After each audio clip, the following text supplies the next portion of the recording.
I'm sitting at my own Thanksgiving table right now. Broken arm, can't use a fork. 20 people eating while I starve.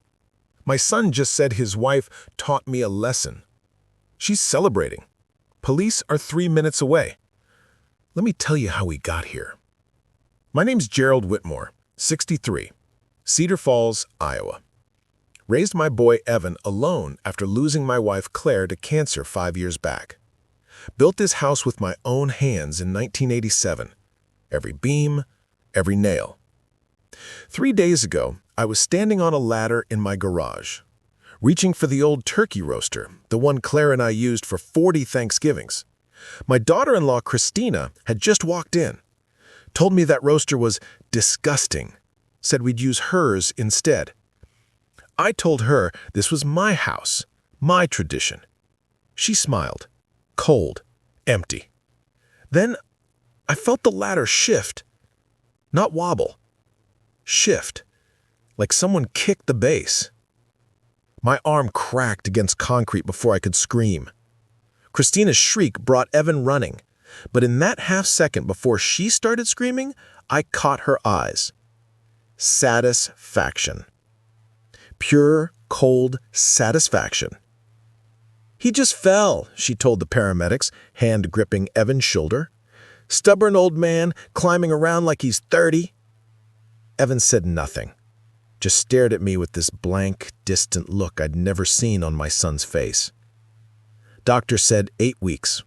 No driving, limited mobility. You'll stay with us, Christina announced at the ER. Didn't ask, announced.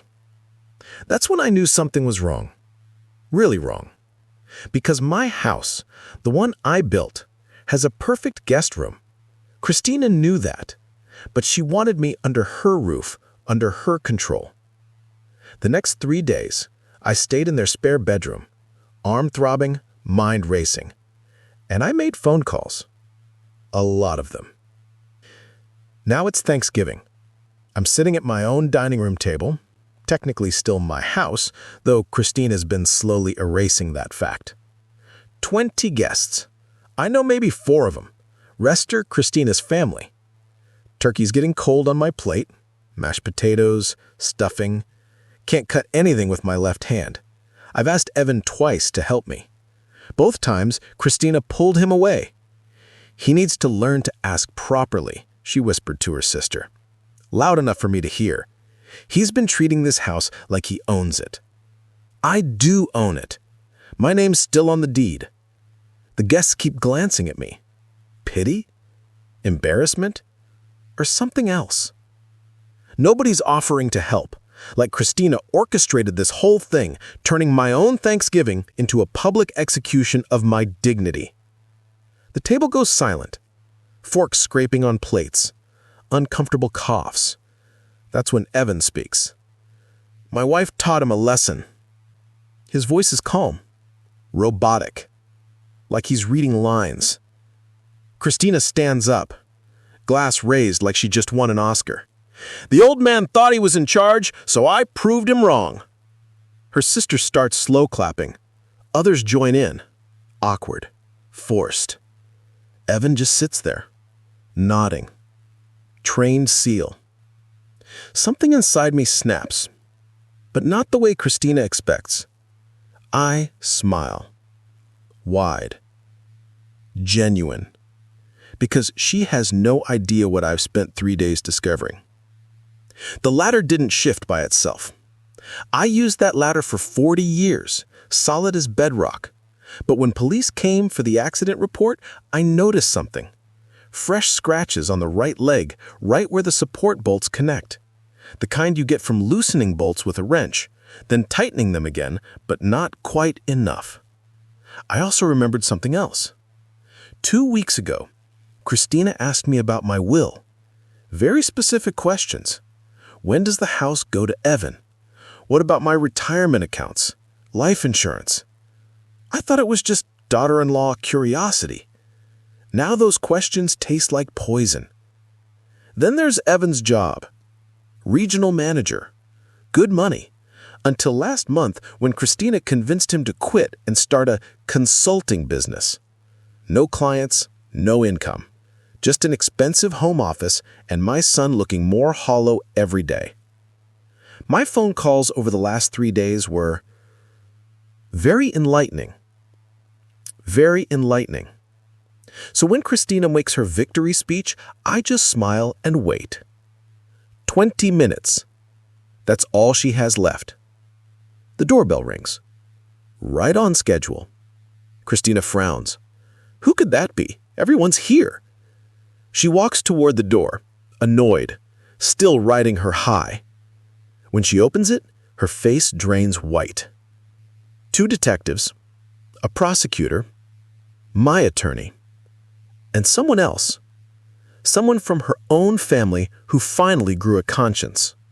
Subscribe now. What comes next will change everything you think you know about family betrayal. If you won't, comment why. I want to know what's holding you back. Who called the police? What did Gerald discover in those 3 days? And does Evan know his wife tried to kill his father? Let me take you back 6 hours.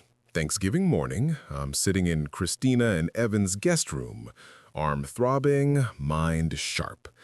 I can hear them in the kitchen. Christina's voice carries through these cheap walls. Once he signs the competency papers, this house transfers to you, to us. Evan mumbles something, weak, defeated. Stop worrying, Christina snaps. He won't even remember signing. Early dementia, remember? That's what will tell the judge. My blood goes cold. I'm not losing my mind. My memory sharp, always has been. But Christina is building a case, creating evidence, manufacturing proof that I'm incompetent. And my son, my boy, is letting her. Fast forward to dinner. The table's set like a magazine spread. Christina's aunt brought some green bean casserole thing. Her cousin made pumpkin pie from scratch. Nobody asked me what I wanted. This is my house, my Thanksgiving, but I'm a ghost at my own table. I'm seated at the head. Christina's idea makes the humiliation more visible. Can't cut my turkey, can't butter my roll, left hand's useless with a fork. 20 people eating, laughing, talking. I'm starving. Evan, I call out. Son, can you help me cut this?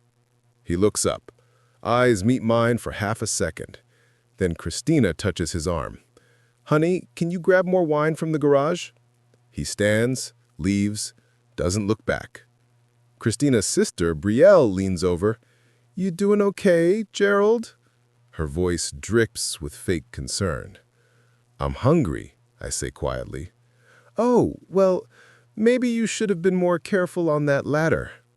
The table goes quiet for a moment. Someone coughs. Conversation resumes, louder now, covering the awkwardness. I sit there, plate full, stomach empty, watching my dignity bleed out in front of strangers. Here's what you need to understand about Christina. She's not just cruel, she's strategic. This dinner, calculated. Every guest handpicked, every moment choreographed. She wanted witnesses, people who'd remember the day poor old Gerald couldn't even feed himself. People who'd testify later that I was losing it, confused, helpless. Building her case, one dinner roll at a time. Gerald, Christina's mother says from across the table, how are you feeling these days? Evan mentioned you've been forgetful. I lock eyes with her. I feel fine, Donna. Memory sharp as ever. Christina jumps in. Dad, you forgot your doctor's appointment last Tuesday. I didn't forget. You changed it without telling me. She smiles, sad, pitying. See, this is what we're talking about. The guests exchange glances. Poor old man, losing his grip. Doesn't even realize it. I want to scream, flip this table, make them see what she's doing. But I don't, because I'm smarter than that. Evan comes back with wine, sits down, won't look at me. Son, I say quietly, please, I need help. He picks up his fork, keeps eating, like I'm not even there. That's the moment I realize She didn't just break my arm. She broke my son. Turned him into a hollow thing that wears his face but doesn't have his heart. The table falls silent again. You can hear the grandfather clock in the hallway. Tick, tick, tick. Then Evan speaks. My wife taught him a lesson. His voice is flat, dead. Christina's face lights up. She stands, glass raised high. The old man thought he was in charge, so I proved him wrong. Her family erupts, clapping, cheering, like this is some kind of victory. My son, just sits there, nodding along. And I smile, because she has 17 minutes left. Christina's phone buzzes. She glances at it, frowns. Unknown number. She silences it, keeps smiling. It buzzes again. This time, Evan's phone buzzes too. He pulls it out, reads something. His face goes white. Most people don't see betrayal coming until it's too late. Subscribe so you're not caught off guard. Or tell me in the comments, have you ever had family turn on you like this? What's in that text message? And why did both their phones buzz at the same time? Rewind. 3 days earlier. First night in Christina and Evan's guest room. Arms in a cast, pain meds wearing off. Can't sleep. Then I hear them through the wall. Christina's voice. Sharp. Excited. Once we get the competency hearing scheduled, this house is ours. He won't even remember signing the transfer papers. Evan. Are you sure about this?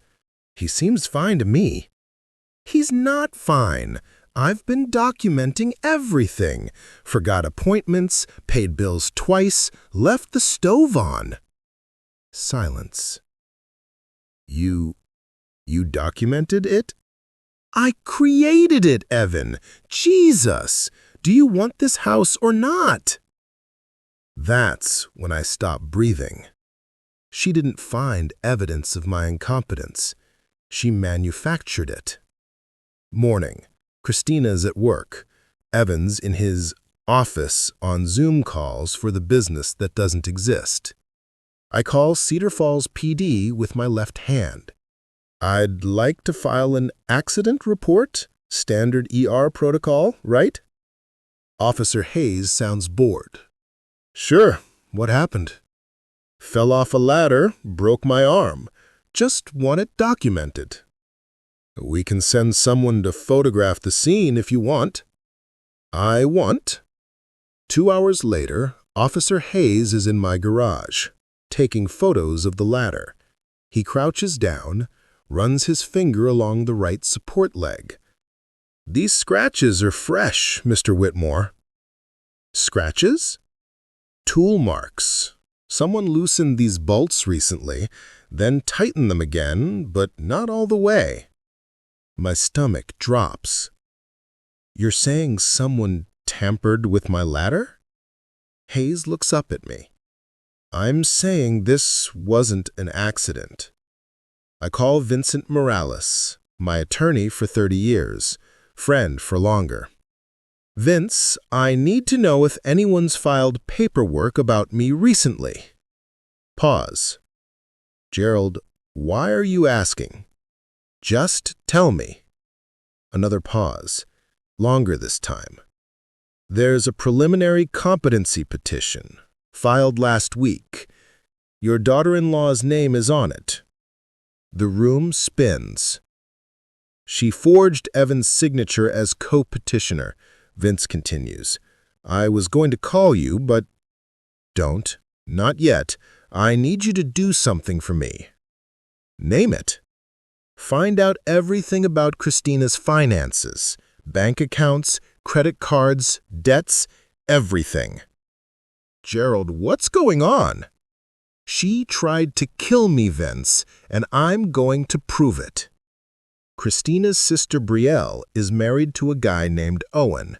Quiet, drinks too much, hates confrontation. Perfect target.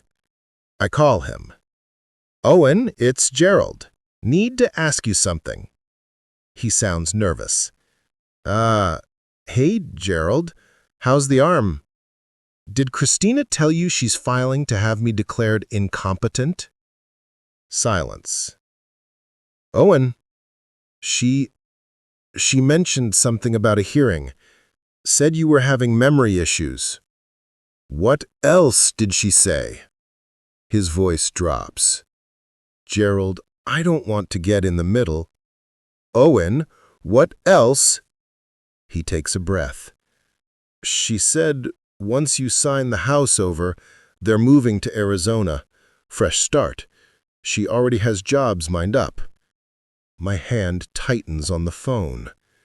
She said you'd be in a facility by January and you wouldn't even remember your own name by spring.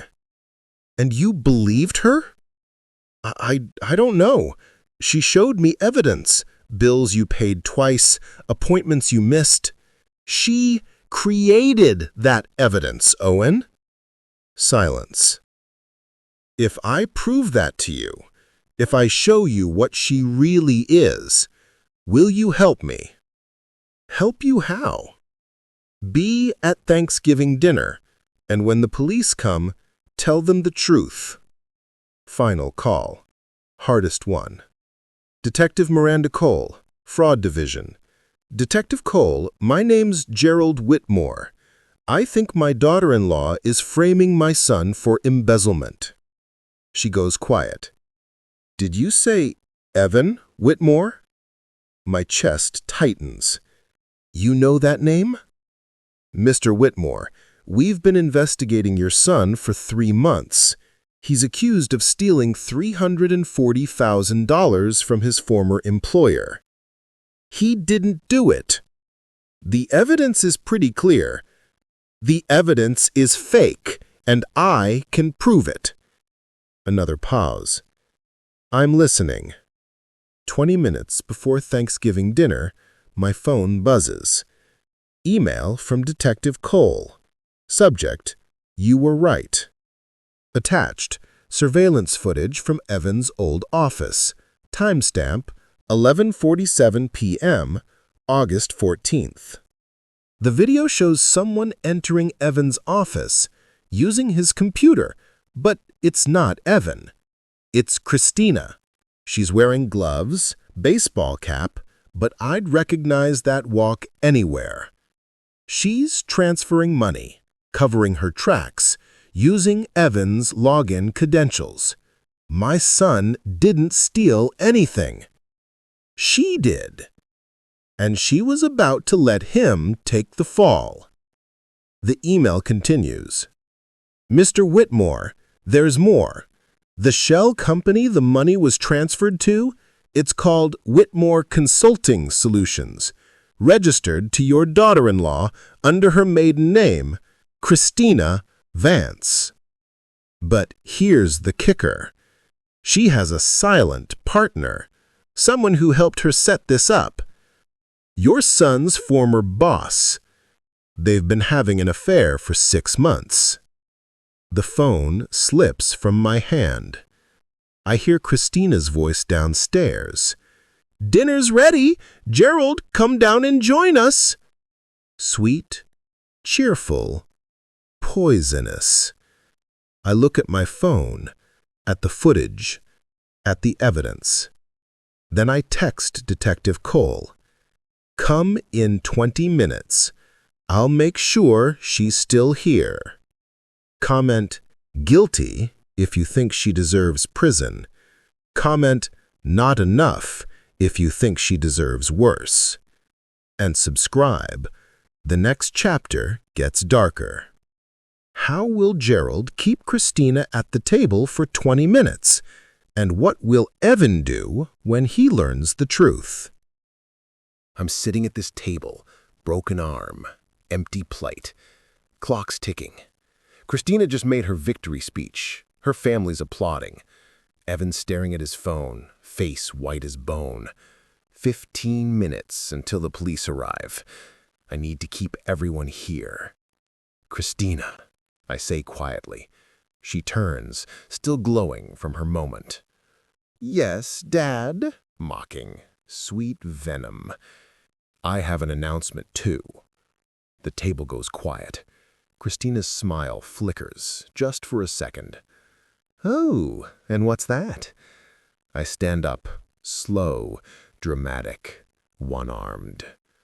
I've been diagnosed with early-stage dementia. Gasps around the table. Evan's head snaps up. Dad, what? 3 months ago, Dr. Patterson told me I have 2 years, maybe 3. Christina's eyes light up. This is perfect for her case. Oh, Gerald, she coos. Why didn't you tell us? Because I wanted to tell Evan first, at Thanksgiving, just the 2 of us. I look at my son. I was going to give you everything, son. The house, my savings, all of it. Evan stands. Dad, Sit down, Evan, Christina snaps. He sits, like a trained dog. Christina's calculating. I can see the wheels turning. Well, she says carefully, this changes things. We'll need to accelerate the planning, get power of attorney established, maybe even what? I ask. She smiles. Maybe even move you into a care facility sooner, for your own safety. Is that what you want, Evan? I look at my son. You want me in a home?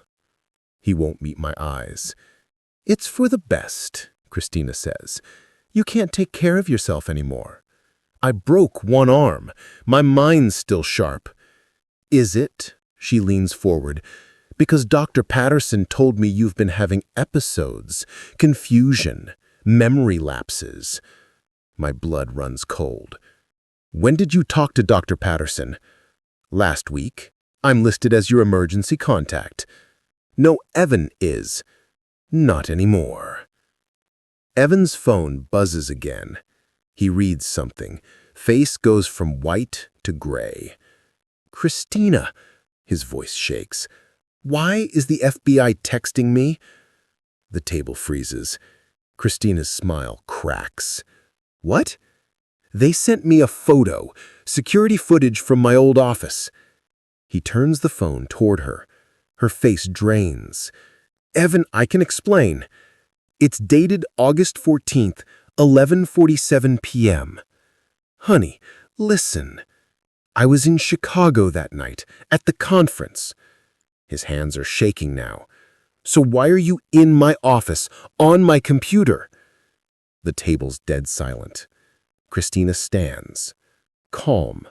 Too calm. Everyone, I think we need to give Evan and his father some privacy. No, I say. Everyone stays. She whirls on me. This is a family matter. Then let's handle it as a family. Evan's still staring at his phone. You framed me. I protected us. You framed me. His voice cracks, raw, broken. 3 months I've been under investigation. 3 months. They were going to arrest me. They still might, Christina says coldly, unless you cooperate. Owen stands up, Christina's brother-in-law. Chris, stop. She turns. Owen, sit down. No. His voice is quiet but firm. I'm done watching you do this. Do what? Destroy people. He looks at me, then at Evan. She did the same thing to her first husband, got him fired, framed him for fraud, took everything in the divorce. Christina's face twists. Owen, shut your mouth. His name was Blake. He tried to warn me at your wedding, said you were dangerous. He was a liar. He killed himself 6 months after the divorce. The room goes still. Evan looks like he's been shot. You were married before? Christina doesn't answer.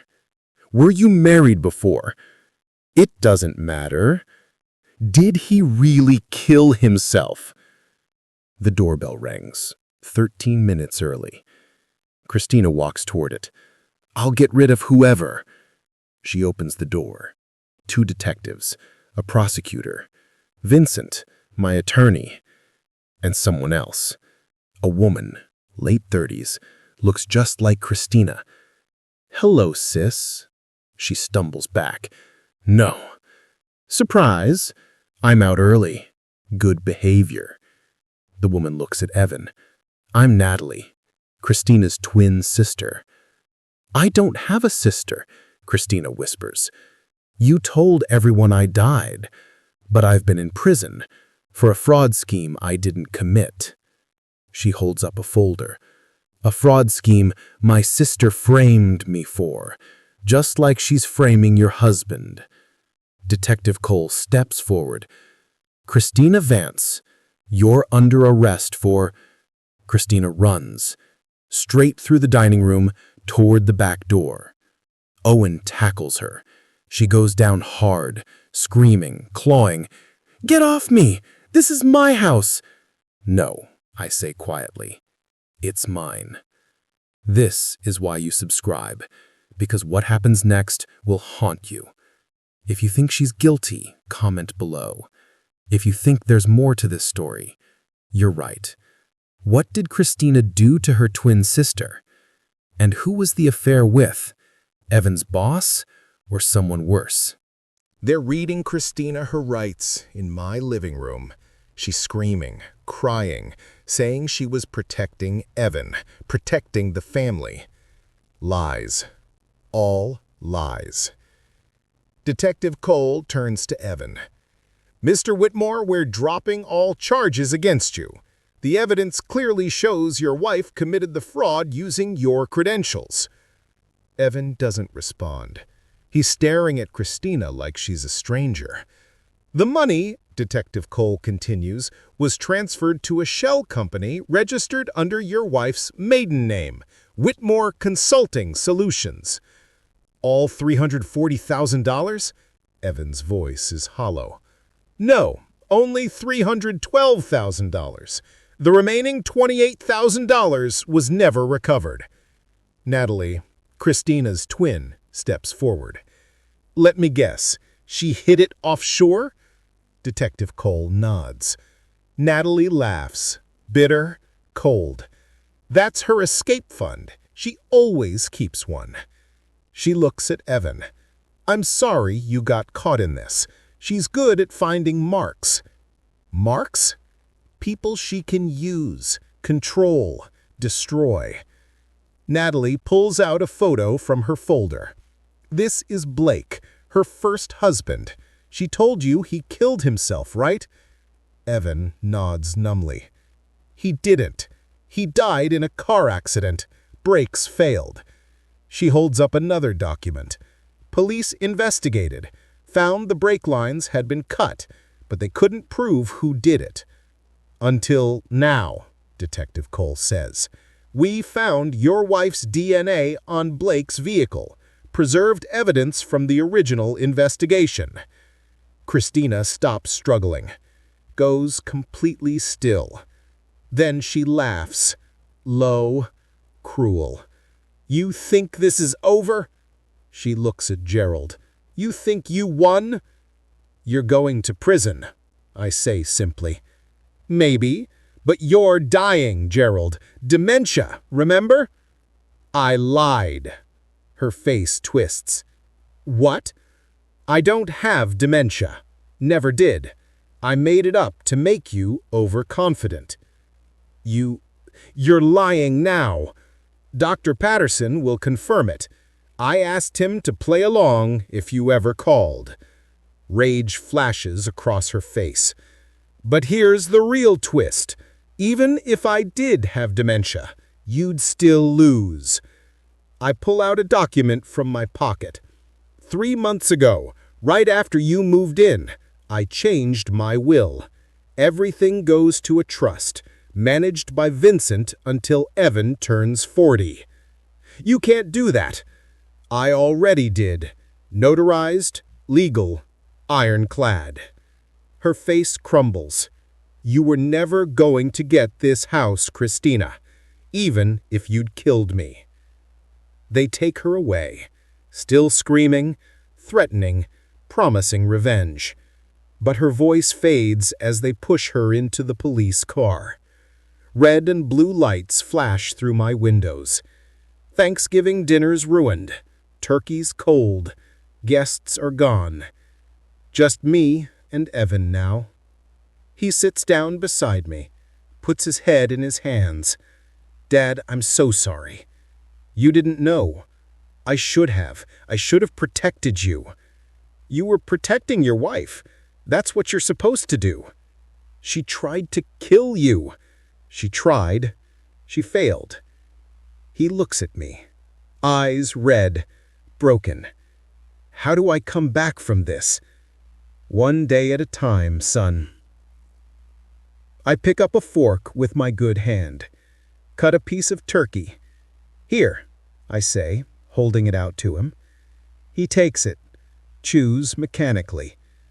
We sit there in silence, father and son, broken, but together.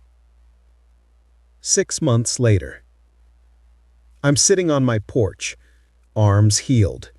Life's quieter. Evan moved back into his old room. We're rebuilding, slowly. Then I get a letter. No return address. I open it. Single line, Christina's handwriting. You protected your son. Now I'll protect mine. My blood freezes. I call Detective Cole immediately. Christina has a daughter? Long pause. Mr. Whitmore, we've been trying to reach you. Christina had a daughter from her first marriage. Girl named Harper. She's 19 now. Where is she? Another pause. We don't know. She disappeared 3 days after Christina's arrest. I look out at the street. There's a car parked across from my house. Same car that's been there for a week. Young woman behind the wheel. Dark hair, cold eyes. Looks just like her mother. She sees me watching, smiles, then drives away. Was justice served, or did Gerald just make a new enemy? Comment your theory below. And if you're not subscribed yet, subscribe now. You'll want to see what Harper does next. This story isn't over. It's just beginning. Evan's been seeing a therapist, processing everything. Last week, he asked me, "Do you think I'll ever trust anyone again?" I thought about it. You'll learn, I told him. Not everyone is Christina. How do you know? Because you're not her, and you came from good people. He smiled. Small, fragile. Thanks, Dad. We're not fixed yet. Maybe we never will be. But we're here, together. And sometimes that's the only revenge that matters. Surviving.